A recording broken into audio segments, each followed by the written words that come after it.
పవన్ కళ్యాణ్ గారు ఇప్పుడు కొత్తగా యాక్ట్ చేస్తున్న మూవీ ఉస్తాద్ భగత్ సింగ్. అయితే పవన్ కళ్యాణ్ గారు ఈ ఉస్తాద్ భగత్ సింగ్ మూవీకి ముందు లాస్ట్ యాక్ట్ చేసిన మూవీ ఓజీ. అయితే ఈ ఓజీ మూవీ ఈ మధ్య రిలీజ్ అయింది.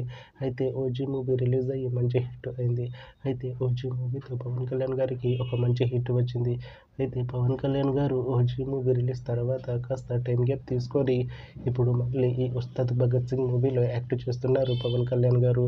చూడాలి పవన్ కళ్యాణ్ గారికి ఈ ఉస్తాద్ భగత్ సింగ్ మూవీతో కూడా ఇంకొక మంచి హిట్ తనకి వస్తుందా లేదా అనేది మనం ఈ ఉస్తాద్ భగత్ సింగ్ మూవీ రిలీజ్ అయ్యాక చూడాలి. అయితే ఉస్తాద్ భగత్ సింగ్ మూవీలో పూజా హెగ్డే గారు యాక్ట్ చేస్తున్నారు. అయితే పూజా హెగ్డే గారు ఈ ఉస్తాద్ భగత్ సింగ్ మూవీకి ముందు లాస్ట్ యాక్ట్ చేసిన మూవీ రెట్రో. అయితే ఈ రెట్రో మూవీ ఈ మధ్య రిలీజ్ అయింది. అయితే రెట్రో మూవీ రిలీజ్ అయ్యి మంచి హిట్ అయింది.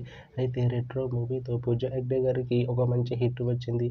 అయితే పూజా హెగ్డే గారు రెట్రో మూవీ రిలీజ్ తర్వాత కాస్త టైం గ్యాప్ తీసుకొని ఇప్పుడు మళ్ళీ ఈ ఉస్తాద్ భగత్ సింగ్ మూవీలో యాక్ట్ చేస్తున్నారు పూజా హెగ్డే గారు. చూడాలి పూజా హెగ్డే గారికి ఈ ఉస్తాద్ భగత్ సింగ్ మూవీతో కూడా ఇంకొక మంచి హిట్ తనకి వస్తుందా లేదా అనేది మనం ఈ ఉస్తాద్ భగత్ సింగ్ మూవీ రిలీజ్ అయ్యాక చూడాలి. అయితే ఉస్తాద్ భగత్ సింగ్ మూవీ టీం ఈ మధ్య ఒక చిన్న టీజర్ని విడుదల చేసింది. అయితే దానికి మంచి రెస్పాన్స్ వచ్చింది. అయితే ఉస్తాద్ భగత్ సింగ్ మూవీ టీం ఈ మధ్య షూటింగ్ని కూడా కంప్లీట్ చేసుకున్నారు. అయితే ఉస్తాద్ భగత్ సింగ్ మూవీ టీం మాత్రం చాలా కాన్ఫిడెంట్గా ఉన్నారు.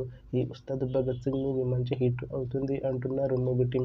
అయితే ఉస్తాద్ భగత్ సింగ్ మూవీని 2026లో రిలీజ్ చేసేలా ప్లాన్ చేస్తున్నారు మూవీ టీం. చూడాలి ఉస్తాద్ భగత్ సింగ్ మూవీ రిలీజ్ అయ్యాక మంచి హిట్ అవుతుందా లేదా అనేది మనం ఈ ఉస్తాద్ భగత్ సింగ్ మూవీ రిలీజ్ అయ్యాక చూడాలి. Thanks for watching this video friends. మీకు ఈ వీడియో నచ్చితే ఈ వీడియోని లైక్ చేయండి. ఇంకా ఇలాంటి మూవీ అప్డేట్స్ కోసం ఈ ఛానల్ని సబ్స్క్రైబ్ చేసుకోండి.